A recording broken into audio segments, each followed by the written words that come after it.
Bien, alors les 5 minutes d'usage sont passées. Denis Bitouzé étant muet ce soir, c'est à moi qu'il va revenir de d'animer ou d'introduire du moins la séance. Et donc c'est à moi qu'il revient aussi au nom de l'association de vous souhaiter une bonne année. Et qui dit nouvelle année dit étrenne. Donc c'est aussi le moment, si vous le souhaitez, de réadhérer à l'association, de manière notamment à soutenir l'organisation de ces rencontres mensuelles que nous faisons, enfin organisées principalement par Denis Bitouzé. Donc ce soir, nous avons le plaisir d'accueillir Alexis Bienvenu, enseignant-chercheur à Lyon 1 en mathématiques, pour parler non pas d'une extension LaTeX, mais d'un logiciel qui inclut une classe de documents LaTeX dédiée à la confection de QCM. Et donc vous verrez que la particularité de sa démarche par rapport à d'autres classes de documents qu'on peut trouver sur le CETAN, c'est que la classe qu'il a créée pour fabriquer un QCM est intégrée à tout un logiciel qui permet de gérer, d'automatiser la correction, la notation des QCM.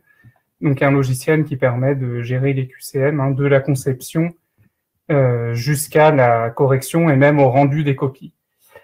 Donc je lui laisse la parole sans tarder. Donc en te remerciant encore une fois, Alexis, d'avoir accepté de faire cette présentation. Merci beaucoup, merci pour l'invitation aussi. Voilà, donc c'est un petit logiciel, un petit ensemble de choses qui permet de gérer des QCM en utilisant LaTeX. Là, je vais parler de diverses choses, mais je vais pas aller très en profondeur non plus. Après, s'il y a besoin, on pourra voir des détails, mais c'est juste pour une petite vision d'ensemble. Et puis, si vous avez des questions, bien sûr, je suis là pour y répondre, que ce soit au cours de la présentation ou après. Je vais commencer par une petite introduction là où je parlerai des motivations. Après, je vais faire la vie d'un projet auto multiple choice, donc la vie du projet AMC, quelles sont les étapes pour faire marcher tout ça. Je parlerai très rapidement de l'installation du logiciel.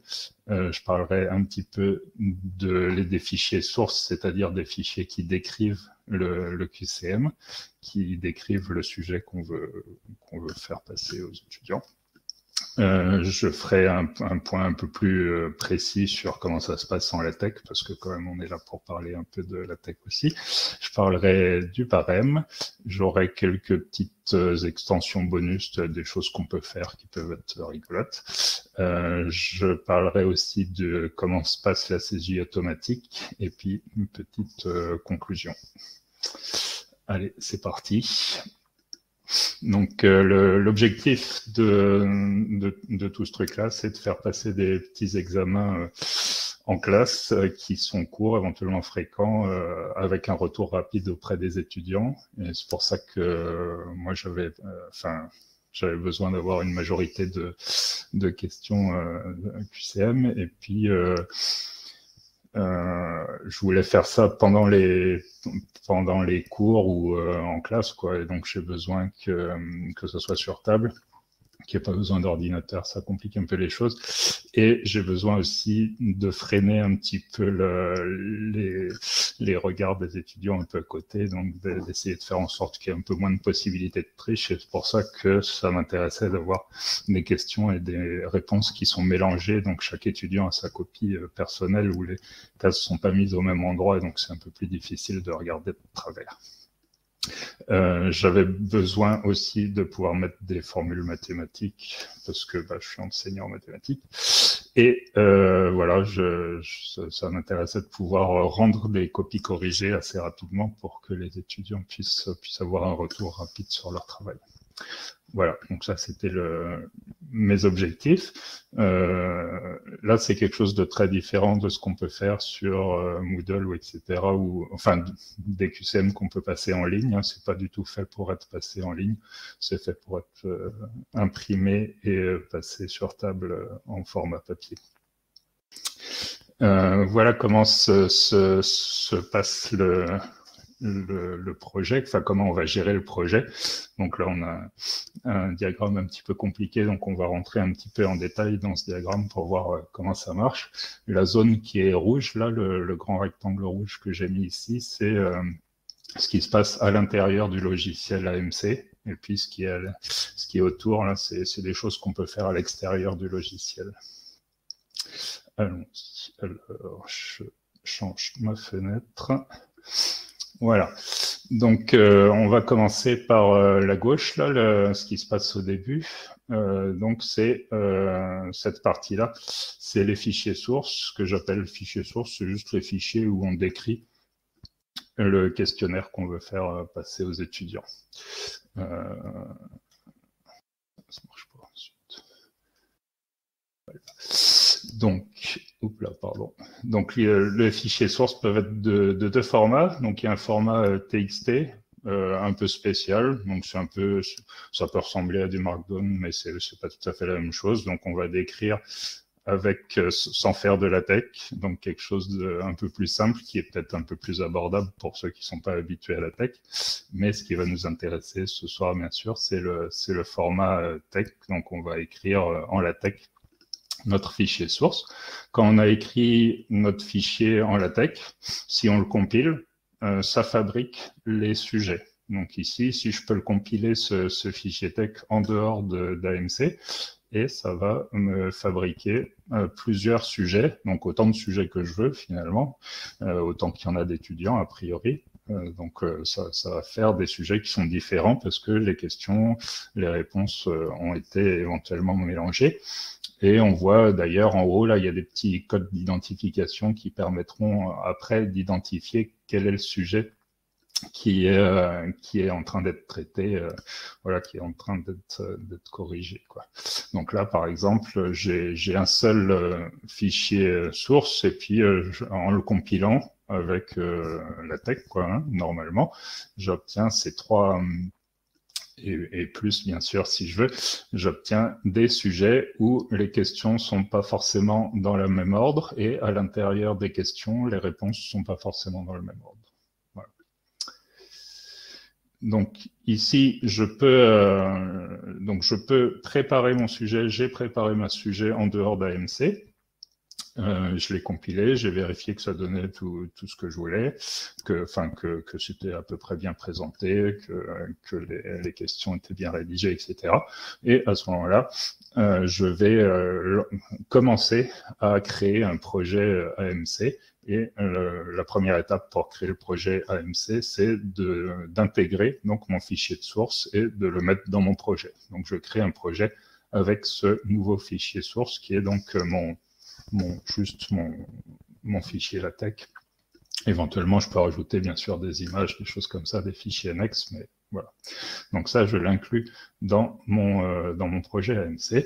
Et j'ai une étape dans AMC qui s'appelle mettre à jour les documents. Et donc, quand on met à jour les documents, AMC va prendre ce fichier source et va le compiler lui-même. Donc, il va juste appliquer LaTeX, hein, mais il va compiler éventuellement plusieurs types de documents qui sont appelés les documents de travail. Et parmi ces documents, il y a le sujet, tel que je l'ai déjà présenté tout à l'heure, donc les différentes versions du sujet pour tous les étudiants. Et il y a aussi, par exemple, ce que j'appelle le catalogue, qui est un autre type de document qui est fabriqué à partir du même fichier LaTeX, où on a ici les bonnes réponses qui sont cochées. Donc, je peux voir je peux vérifier que j'ai bien donné, que j'ai bien dit quelles étaient les bonnes réponses et quelles étaient les mauvaises, etc. Et puis ici, il y a rajouté, vous voyez par exemple derrière question, il y a rajouté entre crochets l'identifiant de la question, puisque dans mon fichier source, j'ai défini pour chaque question un identifiant qui me permettra de savoir de quelle question je parle, puisque parler de la question numéro 1, ça n'a plus trop de sens, puisque les questions ne sont pas dans le même ordre suivant pour tous les étudiants. Voilà, donc ici, AMC m'a fabriqué mes documents de travail. Et ensuite, je peux lui demander de calculer les mises en page. Et là, qu'est-ce qu'il va faire? Il va juste prendre mes sujets et puis localiser les endroits où il y a les cases, les endroits où il y a là où je mets le nom et le prénom, etc. Donc, il va juste détecter sur les sujets les endroits où sont les cases pour après pouvoir faire la saisie pour pouvoir reconnaître sur les scans les endroits où il y a des cases. Donc là, je peux vérifier que ça a bien marché parce que des fois, quand j'utilise des choses un peu, des bibliothèques atypiques, peut-être en LaTeX, des trucs un peu bizarres, des fois ça peut ne pas fonctionner, mais là, je peux vérifier que tout est bon avant de lancer mon sujet auprès de mes 1000 étudiants, quoi. Je peux vérifier que ça va bien se passer par la suite, quoi. Une fois que j'ai calculé ces mises en page, je vais imprimer les copies. Donc voilà, tout simplement, ça va me permettre d'imprimer mes copies. Et imprimer les copies, j'ai un petit ici menu où je peux sélectionner les copies que je veux imprimer. Éventuellement, je peux ne pas toutes les imprimer si j'en ai gardé quelques-unes de secours, ou etc. Et puis surtout, je vais pouvoir choisir le nom de l'imprimante, si j'imprime en recto verso, si j'imprime agrafé. Donc si j'agrafe mes copies, c'est quand même pratique de les avoir agrafées s'il y a plusieurs pages. Et donc voilà, il va lancer sur l'imprimante que j'ai choisie, AMC va lancer autant de tâches qu'il y a de copies pour qu'elles soient agrafées séparément, évidemment. Donc après, une fois que je les ai imprimées, ben voilà, c'est l'heure de l'examen. Donc bon, ça va se passer normalement. Une fois que l'examen est terminé, je vais scanner toutes les copies.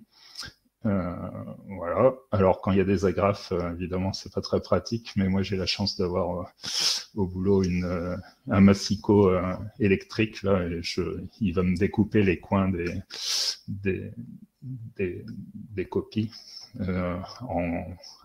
beaucoup à la fois, et donc ça va être assez efficace. Donc je scanne tout ça. Et ensuite, je vais faire une saisie automatique. Et donc la saisie automatique, ça va prendre les scans et ça va les comparer avec les mises en page qu'il a calculées pour détecter là où il y a les cases et pour pouvoir après voir quelles sont les cases qui sont cochées et quel scan correspond à quelle copie. Quand je fais ma saisie automatique, je peux choisir, il y a deux types de traitement de mes sujets, enfin de mon examen. C'est soit je choisis copies toutes différentes, soit je choisis certaines copies ont été photocopiées. Et là, c'est deux modes différents. Qu'est-ce que ça veut dire? Copies toutes différentes, ça veut dire que j'ai fait autant de copies qu'il y a d'étudiants. Et donc, je sais que dans mes scans, j'aurai jamais deux fois la copie numéro 5. Hein. Ou alors, si j'ai deux fois la copie numéro 5, c'est juste que j'ai refait un scan de meilleure qualité peut-être, et l'intégration de mon deuxième scan va écraser ce qui s'est passé pour le premier scan de la copie numéro 5. Et par contre, si je choisis le mode certaines copies ont été photocopiées, ça veut dire que peut-être j'ai fait 5 sujets différents que j'ai photocopiés, et j'ai distribué plusieurs fois le sujet 1, plusieurs fois le sujet 2, plusieurs fois le sujet 3, etc. Et du coup, je vais dire ça à AMC pour qu'il l'écrase pas, hein, et pour que quand je lui fournis un deuxième scan de la copie numéro 1, il sait que c'est une autre copie, enfin, quelque chose qui a été donné à un autre étudiant.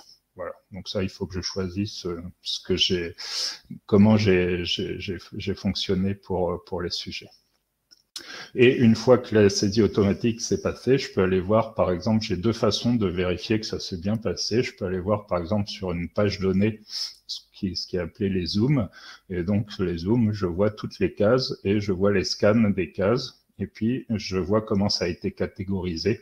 Donc ici, dans la partie haute, vous avez toutes les cases pour lesquelles AMC a dit qu'il considérait que la case n'a pas été cochée.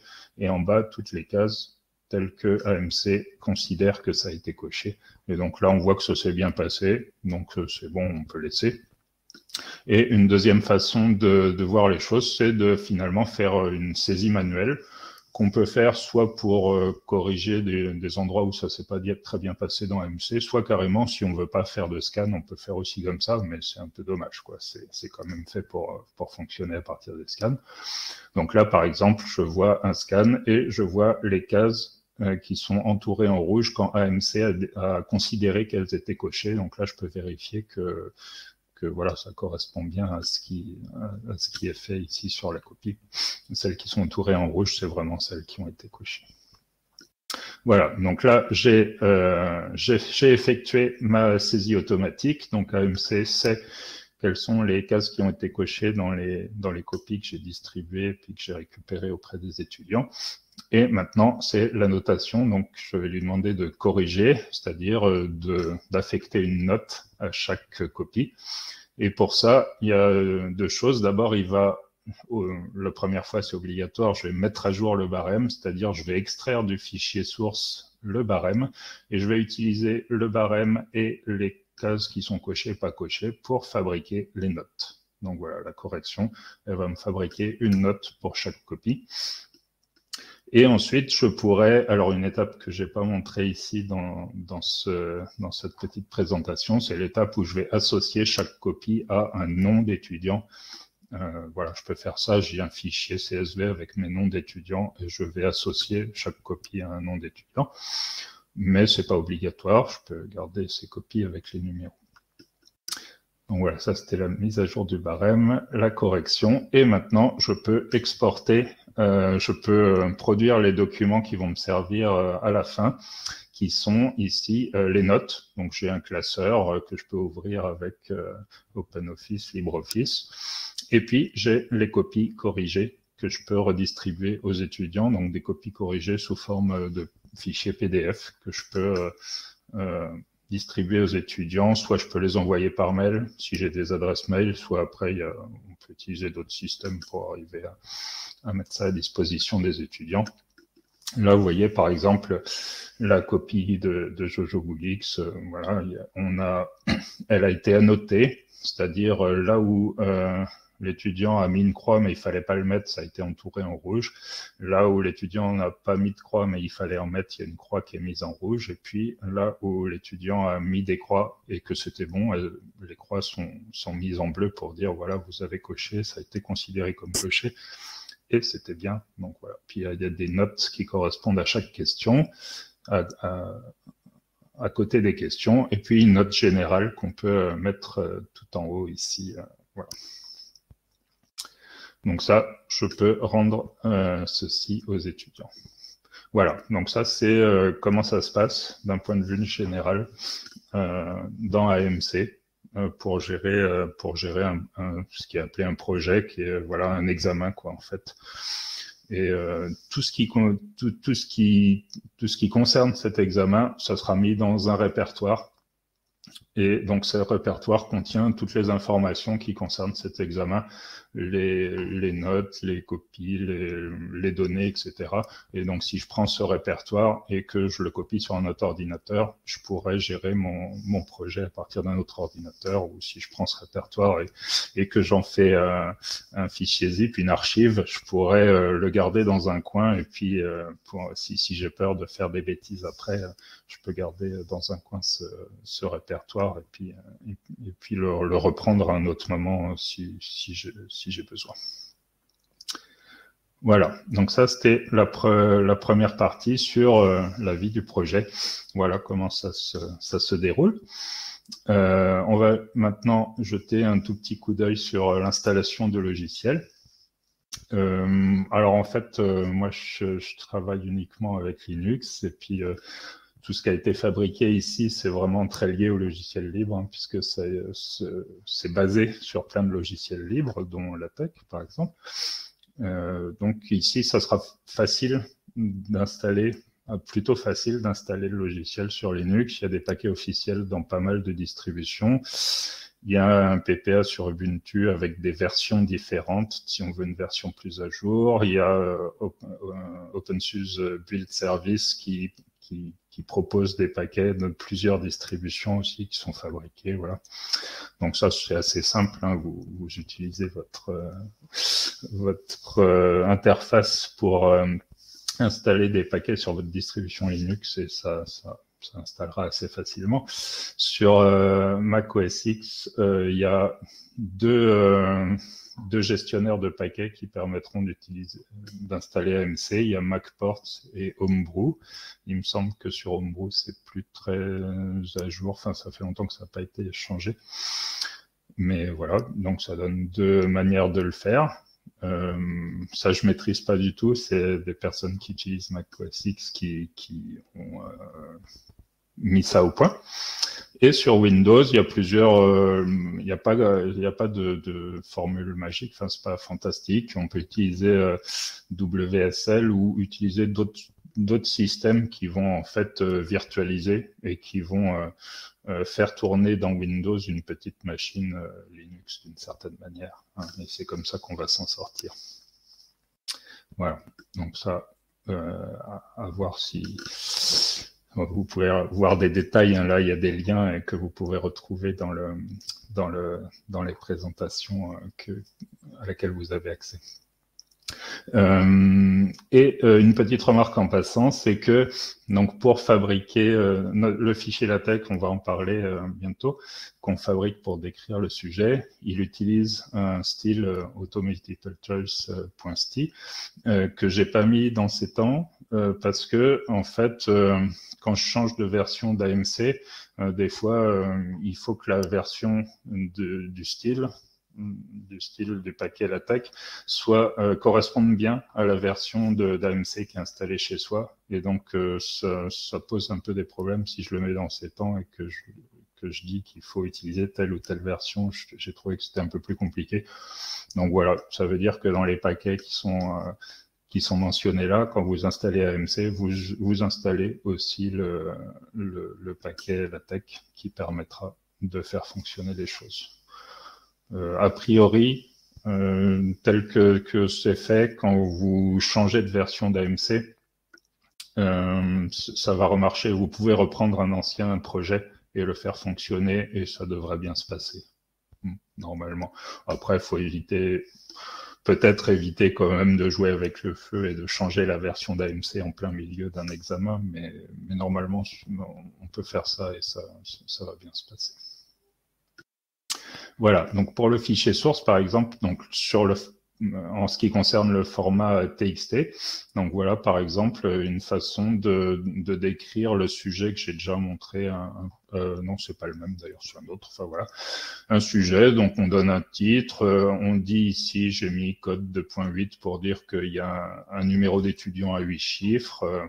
Je dis que la langue, c'est le français, parce que du coup, il va écrire question en français, quoi, dans le sujet. Et puis, j'écris des questions, pardon.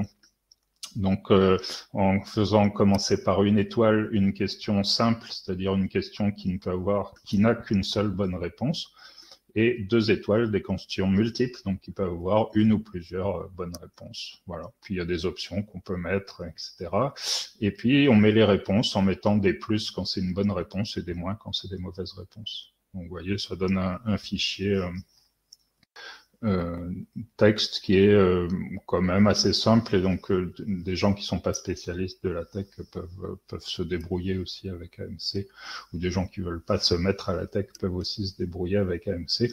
Simplement, on pourra faire des choses un peu moins personnalisées que si on utilise la tech. Avec la tech, on aura beaucoup plus de possibilités. Donc voilà un peu la tête que ça a, hein, au format TXT. Mais maintenant, voilà, ce qui nous intéresse, c'est de regarder un peu ce qui se passe en LaTeX. Donc, je vais prendre un peu plus de temps pour LaTeX. Donc, la description du sujet en LaTeX, c'est simplement un document de classe article, et puis j'utilise le package Auto Multiple Choice. Ici, j'ai rajouté 2 options. J'ai dit que la langue, c'était le français, donc pour qu'il écrive question en français. Et puis, j'ai mis complète multi, je vais en parler juste après. Donc, un document, c'est quoi? C'est juste des définitions générales. Donc, au début, je vais décrire des choses un peu générales, et après, j'ai la mise en forme du sujet. Et donc, les commandes qui décrivent un sujet, un seul sujet, je les mets à l'intérieur d'une commande exemplaire. Et là, j'ai mis exemplaire de 5 pour dire que je vais, par défaut, fabriquer 5 versions différentes de mon sujet. Et donc, à l'intérieur de ma commande exemplaire, je vais faire l'entête et puis je vais mettre mes questions pour un sujet. Et donc, la commande exemplaire, elle va répliquer ce mécanisme en rajoutant un petit peu de hasard. Oui, il y a une question. Allez-y. Oui, je voulais savoir s'il faut lancer Babel ou Polyglossia pour la langue française. Non, on peut si on veut rajouter des choses. Mais ça fonctionne sans. Ça fonctionne sans, ouais. Ok. Il me semble Mais que par défaut, je le mets pas. Quand je mets le langue égale FR, là, l'option ici, langue égale FR, elle est juste là pour traduire certaines choses en français comme question, comme aucune des réponses n'est bonne ou des choses comme ça. Donc ça traduit certains termes, mais ça fait rien d'autre en spécial. Si vous voulez rajouter, si vous voulez faire rajouter des choses particulières à certaines langues, faut rajouter, effectivement, faut utiliser vous-même Babel, Polyglossia, etc. Merci. Ok. Voilà. Je remonte. Un exemple de question simple maintenant. Donc, à l'intérieur de la description du sujet, j'ai mis l'entête, mais ça, c'est du LaTeX classique. Hein. J'ai raconté, j'ai mis comment se passe l'examen, quelles sont les consignes, etc. Et en dessous, je peux mettre des questions. Et donc, une question, par exemple, une question simple qui a une unique bonne réponse, elle est dans un environnement question avec, ici, un premier argument, un argument qui est un identifiant de question. Comme ça, on pourra faire référence à cette question en disant ici, c'est la question Cameroun, parce que je demande quelle est la capitale du Cameroun. Donc, je lui ai donné un identifiant. Et je mets dans un environnement réponse toutes mes réponses, donc en disant si elles sont bonnes ou mauvaises. Donc, j'ai les bonnes réponses avec la commande bonne et les mauvaises réponses avec la commande mauvaise. Voilà. Et donc, là, vous voyez ce que ça donne en bas. Si je tape ces commandes-là, ça me présente, ici, ça me met question en français. Enfin bon, en anglais, ça aurait pu être pareil, mais ça me le met en français parce que j'ai mis langue égale FR. Ça me met un numéro de question, donc chaque question aura un numéro de question qui va suivre. Et ça me met des cases à cocher avec les réponses proposées, sauf qu'ici, vous voyez qu'elles ont été mélangées. Donc, par défaut, ici, mes réponses sont mélangées automatiquement. Des questions multiples. Donc, une question multiple, ce que j'appelle question multiple, c'est une question qui a 0, une ou plusieurs bonnes réponses. Voilà. Et ici, c'est là qu'est utilisée l'option complète multi que j'avais mis dans l'appel du paquet Auto Multiple Choice. Ça va, vous voyez, ça me donne les réponses et en bas, ça me rajoute, en dernier, ça me rajoute une case pour aucune de ces réponses n'est correcte, pour que l'étudiant puisse dire je pense qu'aucune des réponses n'est correcte, il coche cette case, ça sera différent que s'il a rien coché. S'il a rien coché, ça veut dire qu'il sait pas, qu'il n'a pas voulu répondre à cette question-là.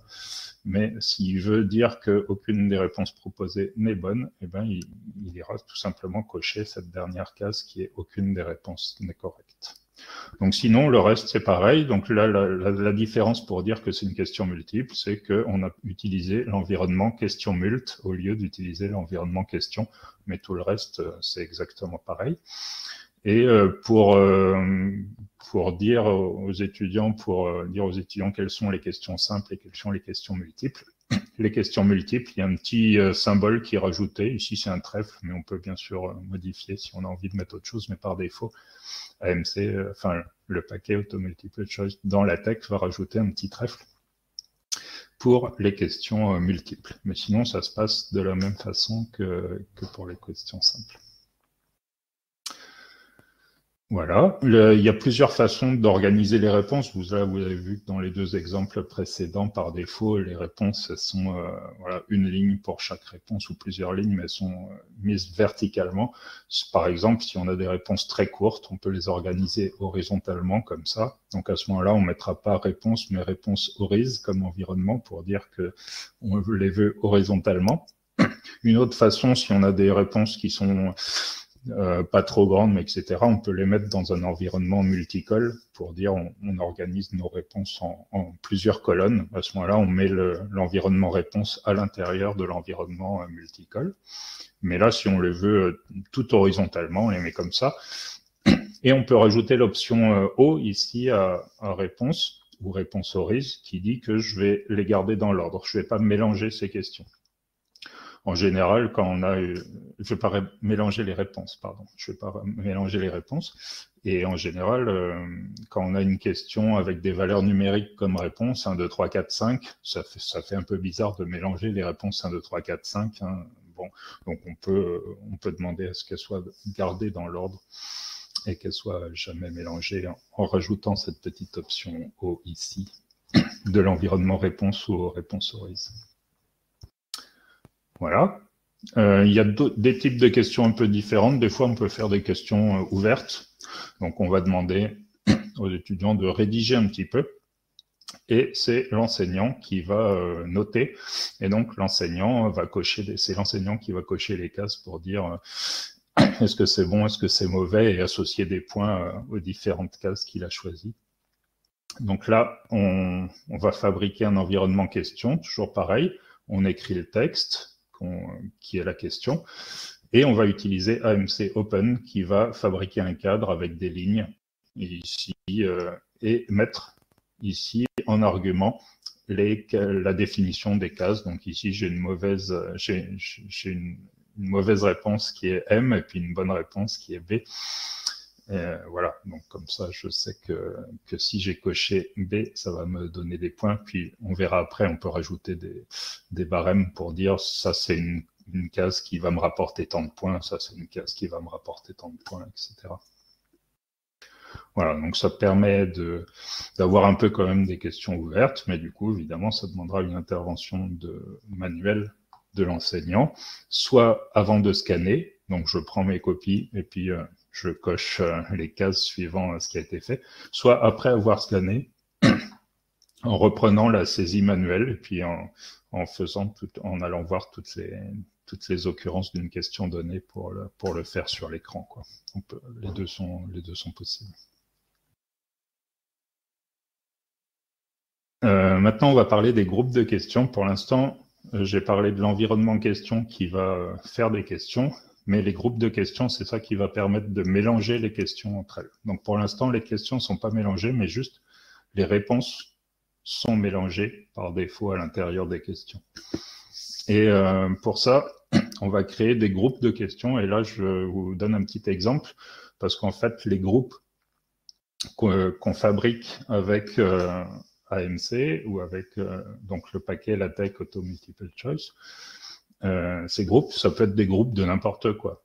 Je vais les utiliser plutôt pour faire des groupes de questions. Donc, à l'intérieur d'un groupe, je vais mettre plusieurs questions, mais là, je vais mettre juste des chiffres à l'intérieur d'un groupe. Donc ici, par exemple, je vais faire un groupe qui s'appelle série. Et dans ce groupe série, je vais rajouter 5 éléments qui sont l'élément 1, l'élément 2, l'élément 3, 4 et 5. Donc ici, vous voyez que les commandes éléments, elles disent, je vais rajouter au groupe série un élément qui est 1, où il y a juste écrire 1. Et ensuite, si on fait insert group, on va dire, eh ben, il va insérer dans le flow du document tous les éléments de série, mais après les avoir mélangés, puisque j'ai dit que je voulais que tous les groupes aient un style without replacement. Donc, ça veut dire que je vais tirer les éléments, je vais tous les tirer, mais sans remplacement. Donc, ils seront mélangés et ils seront dans un ordre différent que l'ordre dans lequel ils ont été définis. Donc, vous voyez, par exemple, ici, j'ai le groupe série, j'ai rajouté les éléments 1, 2, 3, 4, 5. Et quand je fais insert group, vous voyez, en bas, il a mis 2, 1, 3, 4, 5. Donc, il a mélangé un peu. Et si je refais insert group de série, je le ajoute dans le flow. Et là, vous avez 3, 5, 1, 4, 2. Donc, ça a été mis dans un autre ordre. Donc, à chaque fois que j'appelle insert group, il va reproduire les éléments, mais dans un ordre différent. Je peux aussi lui dire de tirer seulement 2 éléments du groupe série. Donc là, 2 nombres, 5, 1, puis 2, 3, puis 4, 1, puis 5, 2, puis 3, 4, vous voyez comme ça. Ça nous permet de tirer, de les prendre 2 par 2. Donc voilà, ça c'est la gestion des groupes. Et je vais pouvoir utiliser cette construction de groupe pour, moi, mettre des questions. Donc, par exemple, je vais faire un groupe de questions qui s'appelle juste questions au pluriel. Et dans ce groupe de questions, je vais mettre la question du Cameroun et une question qui concerne la ville de Nantes, par exemple. Donc là, j'ai deux questions que j'ai regroupées, que j'ai rajoutées dans mon groupe de questions. Et quand je veux mettre en forme un sujet, je ferai insert group de questions. Et là, il va m'ajouter dans mon document donc toutes les questions qui ont été mises dans ce groupe de questions. Bien sûr, ici, quand vous faites ça, le élément de question, donc le moment où on rajoute une question dans un groupe, ça doit être fait avant exemplaire parce que faut pas le refaire pour chaque sujet. Pour chaque sujet, on va pas rajouter encore une fois les questions dans le groupe de questions. On fabrique notre groupe de questions une fois pour toutes et après on utilise ce groupe de questions pour l'ajouter dans nos copies.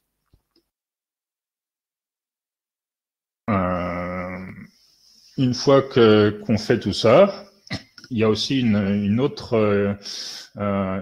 possibilité avec AMC, c'est de faire un formulaire séparé, donc une page spéciale avec toutes les cases à cocher pour que l'étudiant n'ait qu'une feuille à rendre et qu'on scanne qu'une seule feuille plutôt que scanner toutes les feuilles avec les cases qui sont cochées à l'intérieur de la rédaction des questions.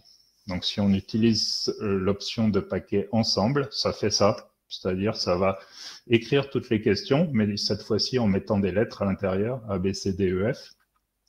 Et une fois qu'on utilise la commande AMC form, ça va fabriquer le formulaire et donc rajouter question 1 et puis les cases A, B, C, D, E, F, question 2, A, B, C, D, etc.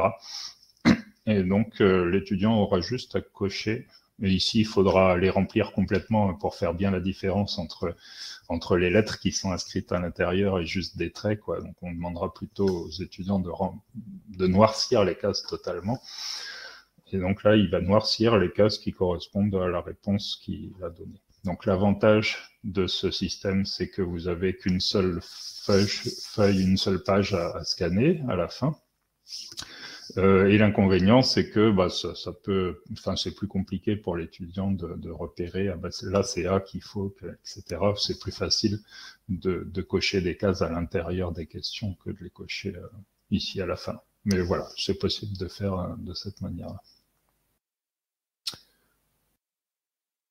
Et voilà, avec la version de développement ici, qui n'est pas encore tout à fait distribuée partout, on a aussi un AMC table form, donc qui présente les cases à cocher dans le formulaire séparé de manière comme une table comme ça. Donc les lettres ne sont plus à l'intérieur des cases, mais ils voient A, B, C qui sont des noms de colonnes ici, donc c'est fait sous forme d'un tableau. Voilà, bon, c'est juste une autre présentation, hein, c'est pas révolutionnaire. Voilà, je peux fabriquer plusieurs groupes de questions. Donc là, par exemple, j'ai fabriqué 2 groupes, un groupe avec des chiffres et un groupe avec des lettres. Là, normalement, évidemment, c'est des questions qu'on va mettre, hein, mais là, j'ai mis des lettres et des chiffres pour qu'on voit comment ça fonctionne. Donc, mon groupe chiffres, il a 5 éléments. C'est le même que tout à l'heure, en fait, 1, 2, 3, 4, 5. Et mon groupe lettres, A, B, C, D, E, F, j'ai rajouté 6 lettres. Maintenant, je vais fabriquer un groupe mélange. Je vais l'effacer. Donc, je fais un clear group de mélange. Donc, là, le groupe n'existait pas, mais c'est pas grave. Il l'a créé et puis il l'a vidé. Donc, il n'y a rien dans le groupe mélange. Et puis, je vais copier. Je fais un copy group de 3 chiffres de mélange. C'est-à-dire, je vais copier 3 éléments du groupe chiffres et je vais les mettre dans le groupe mélange. Puis ensuite, je vais copier 2 éléments du groupe lettres et les mettre dans le groupe mélange. Et ensuite, je peux faire un insert groupe de mélange pour lui dire écrire ce qu'il a dans le groupe mélange. Et donc, dans ce groupe mélange, il y a 3 chiffres et 2 lettres qui ont été choisis au hasard dans le groupe de chiffres et dans le groupe de lettres. Et donc, si je le refais une deuxième fois, ça me donnera un autre mélange de 3 chiffres et 2 lettres qui sont éventuellement mélangées entre elles, puisque quand je fais insert groupe de mélange, il mélange les éléments qui sont dans le groupe mélange. Ok, donc là, ça me permet, par exemple, si je veux, si j'ai une banque de questions de géographie, une banque de questions d'histoire, que je vais en prendre 3 de géographie, 2 d'histoire, un peu au hasard, et les mélanger ensuite entre elles, je peux faire ça avec la gestion des groupes un peu sous cette forme-là, quoi. Voilà, donc je peux, avec la gestion des groupes de questions, je peux quand même faire beaucoup de mélanges différents, beaucoup de choses différentes. Ou je peux aussi isoler les questions d'histoire et les questions de géographie. Là, je les ai mélangées, mais j'aurais pu choisir de les isoler, de faire d'abord toutes celles d'histoire, puis après toutes celles des géographies. Enfin voilà, j'ai beaucoup de liberté pour construire le mélange de mes questions dans le questionnaire. Maintenant, un petit point sur l'identification des étudiants. Donc, on a vu que l'étudiant, il peut mettre son nom et son prénom, mais on peut aussi lui proposer de mettre son numéro d'étudiant ou son identifiant d'étudiant. Et ici, par exemple, j'ai un identifiant d'étudiant avec une lettre entre A et J et puis 3 chiffres. Et donc, je peux lui dire d'écrire ce truc-là. Donc, il propose toutes les lettres entre A et J, puis 3 chiffres. Et il va fabriquer un code. Et après, j'ai un fichier CSV avec les identifiants et les noms et les prénoms des étudiants. Et ça me permettra d'associer automatiquement chaque copie au bon étudiant s'il a bien coché ce qu'il fallait, donc s'il a bien coché son identifiant ici. Je pourrais bien sûr repasser à la main derrière pour vérifier que ça a été bien fait. Et de toute façon, normalement, on laisse une zone où il met son nom et son prénom pour que, du coup, s'il a oublié de mettre son identifiant, on puisse le retrouver quand même, etc. Voilà. Mais donc, on a une façon de proposer à l'étudiant de coder un identifiant qui fera que ça va automatiser l'association entre les étudiants et les copies pour ensuite donner au bon étudiant ou affecter au bon étudiant la note qui lui correspond. Et ici, vous avez une autre version de AMC Code Grid donc qui fabrique une grille pour coder l'identifiant où on veut juste un entier à 4 chiffres. Et donc, on lui dit 4 au lieu de lui dire 0, 9, 3, 4, 5, 6, 7, 8, 9, virgule, la même chose, virgule, la même chose, virgule, la même chose pour dire qu'il y a 4 chiffres.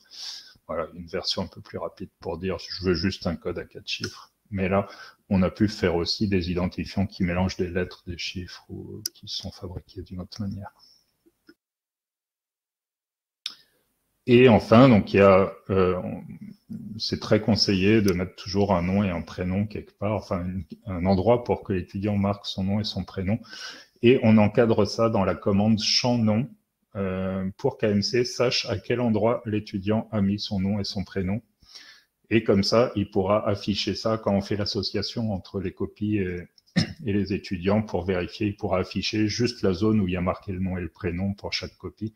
Et donc, ce sera plus pratique ensuite à gérer. Donc, l'endroit où on demande à l'étudiant de mettre son nom et son prénom, on l'encadre juste dans une commande champ nom pour dire à AMC, ben, c'est là que ça se passe pour le nom et le prénom. Voilà, donc j'ai décrit à peu près comment ça se passe pour construire donc le fichier source LaTeX. Je vais parler un petit peu du barème.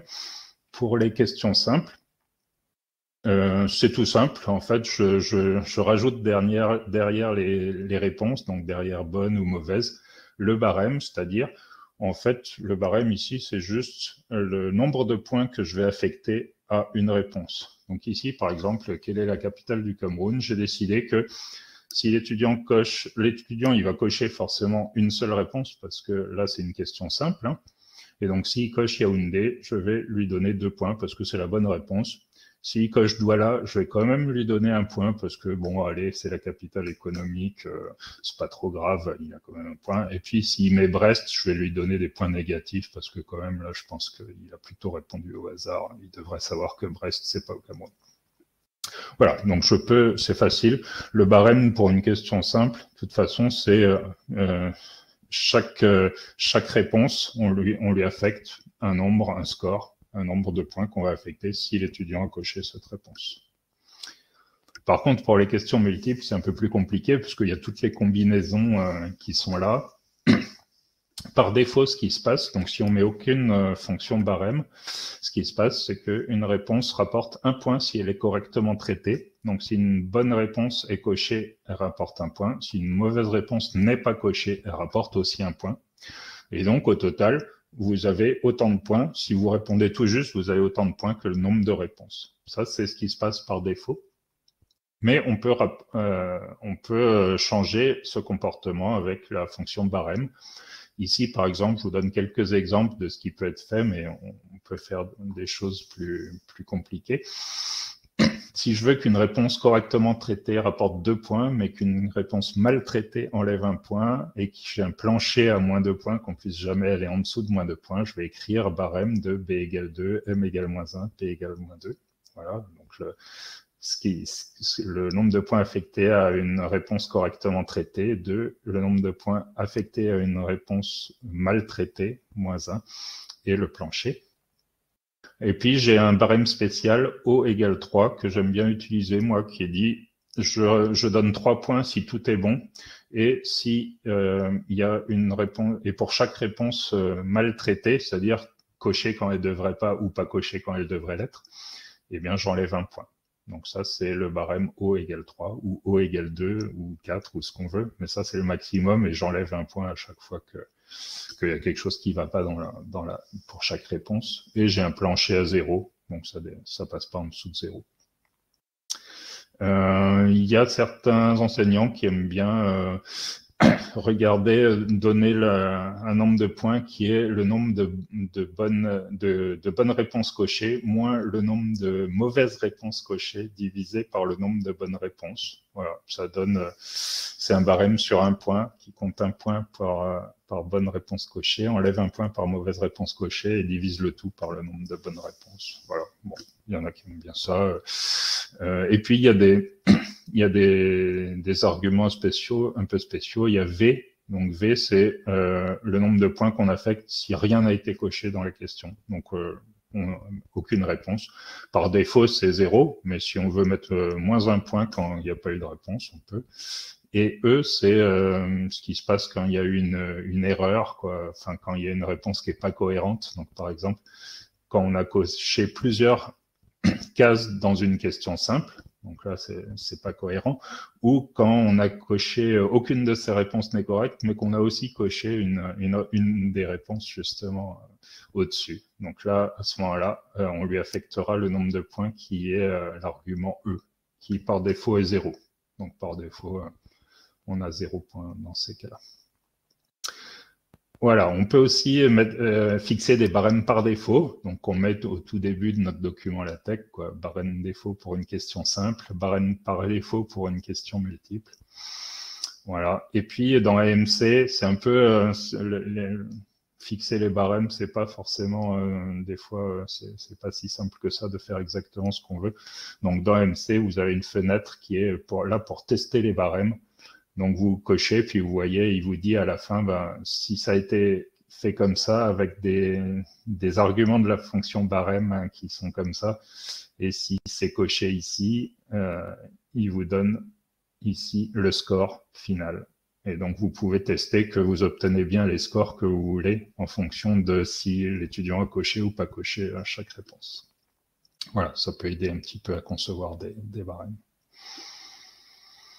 On peut changer le barème après coup, une fois qu'on a passé l'examen, parce que, ah bah tiens, on s'est trompé, il y a une réponse qui était bonne, on l'a mis mauvaise, ou on veut mettre un peu plus de points pour ça, parce que finalement, ceci, cela, voilà, bon, on peut changer ça. Il suffira de relancer la notation en cochant la case mettre à jour le barème, et donc AMC va recompiler le fichier LaTeX pour voir quelles sont les bonnes, quelles sont les mauvaises et quel est le barème. Donc vous avez le droit de changer le contenu des commandes barème, de changer barème défaut, etc., d'inverser une bonne en mauvaise et une mauvaise en bonne, mais bien sûr, il faut rien toucher d'autre, c'est-à-dire il ne faut pas échanger le contenu des réponses, il ne faut pas changer l'ordre des réponses, etc., parce que sinon ça va mettre le bazar. Donc voilà, pour changer le barème, on peut changer vraiment juste ce qui concerne le barème et mettre à jour le barème et ça va bien marcher. Mais il ne faut pas commencer à tout changer dans le sujet, parce que sinon c'est un autre sujet et donc ça ne correspondra plus. Voilà, je suis un peu plus lent que ce que je pensais. Un petit bonus, on peut faire des copies pré-remplies, donc c'est-à-dire faire des copies personnalisées à partir d'un fichier CSV avec la liste des étudiants. Je vais fabriquer ici en utilisant CSV simple, par exemple le paquet CSV simple de LaTeX, je vais lui dire d'utiliser la liste de mes étudiants et faire un sujet par étudiant. Et donc, je mettrai dans ma copie, copie pour machin, copie pour truc, etc. Donc, il va me faire des copies nominatives. Et voilà. Donc, par contre, ce sera plus compliqué à les distribuer parce qu'il faut les avoir dans le bon ordre pour aller distribuer les bonnes aux bons étudiants. Mais ça, on peut faire. On peut faire des questions numériques, donc où on dit voilà combien de centimètres vaut 1 pouce. Donc voilà, il faudra coder avant la virgule et puis les 2 chiffres après la virgule. Bon, ça va. Voilà, on peut gérer ce genre de choses avec des commandes qui s'appellent AMC Numeric Choices. Donc voilà, c'est vraiment fait pour ça. Et donc ici, la bonne réponse, c'est 2,54. On lui dit qu'il faut mettre ici 3 chiffres et 2 après la virgule, qu'il n'y a pas de signe et qu'on met une virgule à la place du point là, pour séparer le séparateur décimal. On peut faire des questions numériques aléatoires. Donc on va utiliser par exemple FP qui a une fonction random à l'intérieur. Et ici, j'ai une fonction calculer racine de quelque chose et arrondissez le résultat avec 2 chiffres après la virgule avec le quelque chose sous la racine qui est un nombre qui est différent pour chaque étudiant. Donc, on a des valeurs numériques différentes. Voilà, on peut s'amuser à faire des trucs comme ça.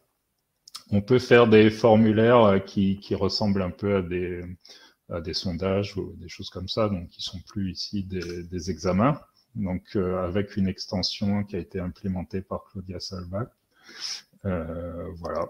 Donc là, par exemple, il y a le questionnaire collège là, qui a été répliqué pour voir comment ça donnait. Donc après, ça permet de scanner puis de récupérer les données de manière efficace. On peut faire un peu de l'évaluation par compétences avec la version de développement d'AMC.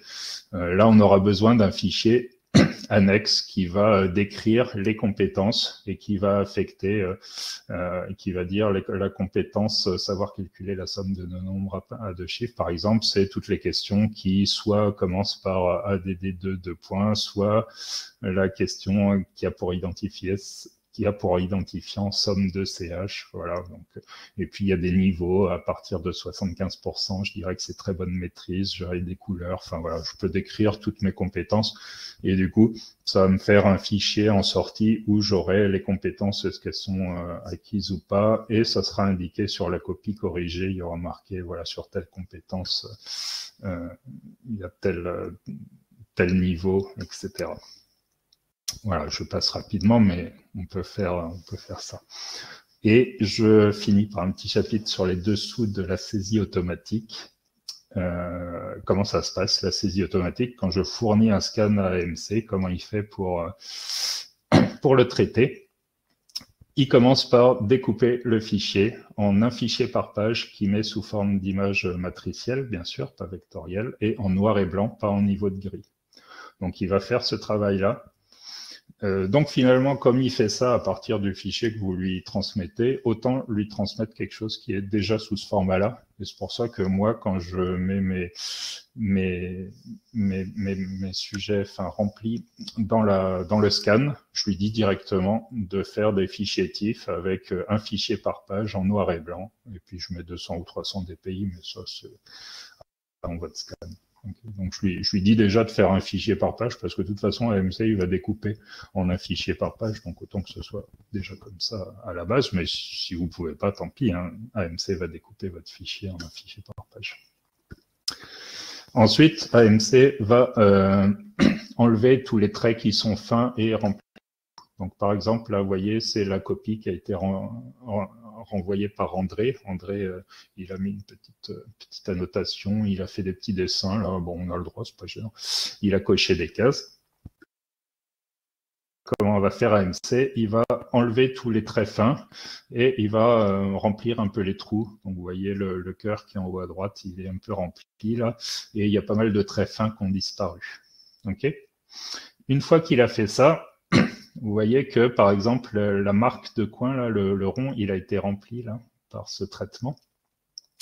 Une fois qu'il a fait ça, il regarde les composantes connexes du résultat et il identifie les composantes connexes qui ont la bonne taille, c'est-à-dire la taille qui est une taille qui est vraisemblable pour les marques de coin parce qu'il essaye de repérer les ronds qui sont dans les coins ici. Donc, il regarde toutes les tâches là qui ont une taille qui est la bonne taille pour être un rond. Et donc, il a identifié, par exemple, ici, celle-là et celle-là. Et ensuite, il va trouver celles qui sont les plus proches des quatre coins. Donc ici, vous les voyez à droite, elles sont entourées en vert. Et donc, c'est les bonnes. Ici, c'est bien tombé, hein, les tâches qui avaient la bonne taille et qui étaient le plus proche de coin, c'est bien les marques de coin. Donc ça, c'est la première étape. AMC a réussi à identifier les marques de coin qui sont les quatre ronds ici. Une fois qu'il a identifié les marques de coin, il sait comment est la page et donc il peut caler dessus les cases ici. Et en tout cas, le plus important, c'est caler les cases en haut pour identifier quel est le numéro de la page. Donc, il va caler les pages en haut et les cases qui sont noires et blanches en haut, là, ça identifie le numéro de la page. Donc là, il a trouvé quel était le numéro de la page. Et donc, une fois qu'il a trouvé quel était le numéro de la page, il sait là où sont les cases qu'il faut cocher sur cette page-là. Maintenant, il peut revenir au scan de départ, mais il sait où sont les cases. Donc voilà, il sait où sont les cases, il regarde chaque case, et dans chaque case, il regarde quels sont les pixels qui sont blancs et quels sont les pixels qui sont noirs, et il regarde quelle est la proportion de pixels qui sont noirs.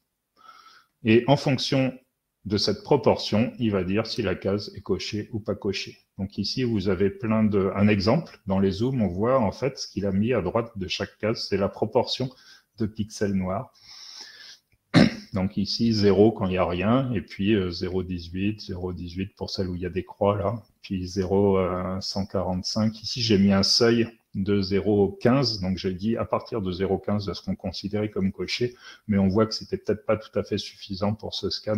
J'aurais dû mettre un petit peu plus bas, puisqu'il y a des cases qui sont cochées avec des proportions de pixels noirs qui sont légèrement en dessous de 0,15. Des fois 0,10, ça marche bien aussi. Et ensuite, il vous propose, AMC propose un bilan où il va donner, voilà, j'ai trouvé 3 copies complètes, puis j'ai un scan qui n'a pas été reconnu, peut-être que c'était une page blanche, mais je peux voir ce que c'est, puis voir ce qui s'est passé. Et un diagnostic, là j'ai la copie numéro 1, la copie numéro 2 et la copie numéro 4, et j'ai un écart quadratique moyen, c'est-à-dire est-ce que les ronds, les cercles, là, ils sont bien situés. Est-ce qu'il y a une grosse déformation? Si vous avez une grosse valeur de l'écart quadratique moyen de l'EQM, c'est-à-dire qu'il y a une grosse déformation et donc peut-être qu'il y a quelque chose qui ne s'est pas bien passé. Et une sensibilité qui, quand elle est proche de 10, ça veut dire qu'il y a des cases qui ont un taux de pixels noirs qui est très proche du seuil Et donc, c'est vraisemblablement qu'il y en a qui seront peut-être mal détectés, il faut peut-être aller voir. Donc, en général, ce que je fais, je trie par sensibilité, puis je regarde les quelques copies où il y a des sensibilités très fortes et je vérifie sur les zooms que ça s'est bien passé ou je corrige. Voilà, par exemple, ça c'est une page non reconnue. Vous voyez, elle a été pliée dans la photocopieuse là, au moment du scan, donc ça a fait n'importe quoi. Donc, quand on lui demande de montrer la copie non reconnue et de faire un pré-traitement, il vous fait ce qu'il fait d'habitude, il vous montre ça à MC, il dit voilà ce que j'ai trouvé. Et vous voyez, j'ai essayé de faire coller mes cases ici, mais j'ai pas reconnu un numéro de copie standard, donc je ne sais pas quoi en faire de cette copie. Et là, c'est un peu normal, il ne pouvait pas trop en faire quelque chose d'intéressant de cette copie. Je la repris, je reprends ma copie, je la remets bien plate, je la rescanne et puis je la redonne à AMC et il va compléter ce qui manque. Ça, c'est un truc où ça s'est pas bien passé aussi. Vous voyez que j'ai scanné et puis il y a plein de marges blanches ici qui étaient pas là sur la copie de départ. Je sais pas pourquoi, je n'ai pas dû scanner au bon format ou etc. Et du coup, les marques de coin ici, les petits ronds, ils sont trop petits. Donc pour lui, c'est pas la taille qu'il faudrait. Donc il a rien vu qui est la taille qu'il faudrait. Donc il a rien repéré et donc il sait pas quoi en faire. Voilà. Donc ça c'est une autre situation dans laquelle il y a eu vraiment une grosse marge autour qui a été rajoutée, soit au moment de l'impression, soit au niveau du scan, qui a été fait dans un mauvais format. Donc pour lui, ça n'a pas la taille qu'il faudrait, les petits ronds dans les coins. Et pour ça, il y a quelques paramètres qu'on peut modifier au moment du scan, qui sont tous ceux qui sont là dans les préférences, donc dans la partie scan. Je veux juste en détailler quelques-uns. Donc, il y a le seuil de conversion noir et blanc. Ça, c'est si vous lui fournissez un scan comme ici à gauche, qui n'est pas en noir et blanc, mais qui est en niveau de gris. La première chose qu'il fait, AMC, c'est qu'il fait un seuil et qui va transformer ça en noir et blanc. Donc, si j'ai mis un seuil de 0,5, ça fait ce qui est là à droite. Si j'ai mis un seuil de 0,93, ça fait ce qui est là. Donc, vous voyez qu'il est un peu plus noir. Puis 0,99, là, ça fait carrément, ça a mis un peu trop de noir. Donc, voilà, si vous avez des scans qui sont en niveau de gris et pas en noir et blanc, il faut choisir un seuil à peu près raisonnable. Vous faites 2-3 tests suivant votre scanner, hein, ça dépend aussi du scanner, ce qui s'est passé. Mais moi, de toute façon, j'utilise le noir et blanc du scanner. Je dis au scanner de faire du noir et blanc et pas du niveau de gris. Et le scanner, il se débrouille bien en général pour faire un bon noir et blanc. Il y a aussi deux paramètres qui sont la majoration de la taille des marques et la minoration de la taille des marques. Donc, comme j'ai dit, il va chercher dans les tâches lesquelles ont la bonne taille, la taille attendue du cercle de coin, là, de la marque de coin. Et donc, minoration et majoration, ça veut dire j'accepte que ce soit un peu plus petit ou j'accepte que ce soit un peu plus grand. Et donc là, vous voyez que si j'ai mis 0,20, 0,20, c'est les tailles par défaut, ça veut dire qu'il va chercher les tâches qui dépassent du cadre intérieur rouge et qui sont à l'intérieur du cadre extérieur rouge. Et donc, vous voyez, par exemple, le cœur, là, il est trop grand. Les tâches qui sont là, elles sont trop petites. La marque de coin, elle est juste la bonne taille. Le petit bout, le petit zigouigoui ici, il est juste la bonne taille, il a été pris. Ça, c'est trop petit, donc ça n'a pas été pris, etc. Donc, ça permet de sélectionner puis de trouver parmi toutes les tâches qui traînent quelles sont celles qui sont les marques de coin et donc détecter les marques de coin qui nous permettra de bien trouver comment ça se passe, enfin, de bien identifier le sujet sur le scan et la position du sujet.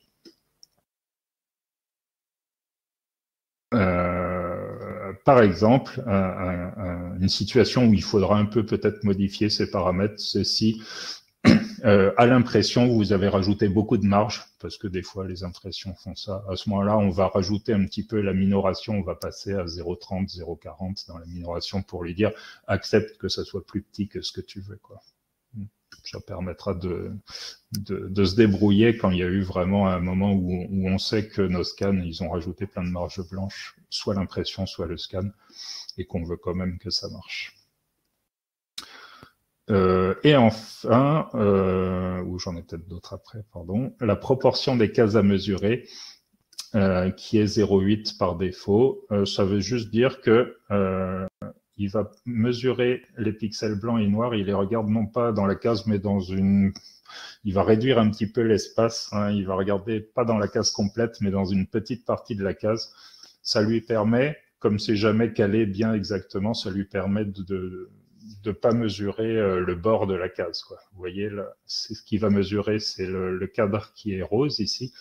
Et donc là, par exemple, il a mesuré le cadre rose ici, donc il ne mesure pas le bord de la case et ça permet de bien identifier ce qui est une coche ou ce qui est le bord de la case, on n'en tient pas compte, quoi.